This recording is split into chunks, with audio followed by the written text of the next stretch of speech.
কখনো কখনো জীবন আমাদের এমন মুহূর্ত উপহার দেয় যা শুধু একটি আংটির বিনিময় নয়, বরং দুটো পরিবারের দুটো পথের এক হয়ে যাওয়ার গল্প।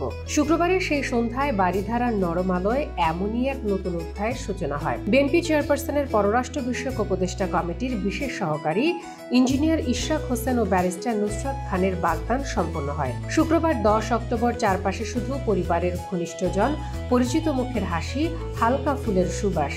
কোনো জাঁকজমক নয়, ছিল এক শান্ত আন্তরিক আয়োজন। নুসরাত শহীদ রাষ্ট্রপতি জিয়াউর রহমানের মন্ত্রী পরিষদের সদস্য ও টাঙ্গাইলের সাবেক সংসদ সদস্য নূর মোহাম্মদ খানের বড় মেয়ে। নুসরাত খান যুক্তরাজ্যের ক্যামব্রিজ বিশ্ববিদ্যালয় ও বিপিবি বিশ্ববিদ্যালয়ে উচ্চশিক্ষা অর্জন করেন, আর ইশরাক ঢাকার প্রাক্তন মেয়র সাদেক হোসেন খোকার সন্তান, বর্তমানে বাংলাভিশনের ব্যবস্থাপনা পরিচালক। ইশরাকের জীবনটাও যেন এক গল্পের মতো। জন্ম 1987 সালের 5 এপ্রিল। তার শৈশব কেটেছে ব্যস্ত ঢাকা শহরের প্রাণকেন্দ্রে। স্কলাস্টিকায় ও এ লেভেল শেষে পাড়ি দেন যুক্তরাজ্যে ইউনিভার্সিটি অব হার্টফোর্ডশায়ারে। সেখানে মেকানিক্যাল ইঞ্জিনিয়ারে স্নাতক ও স্নাতকোত্তর শেষে কিছুদিন কাজ করেন স্থানীয় মোটরগাড়ি সংস্থায়। ফিরে এসে যোগ দেন পারিবারিক ব্যবসা ও রাজনীতিতে পিতার আদর্শের পথ ধরে।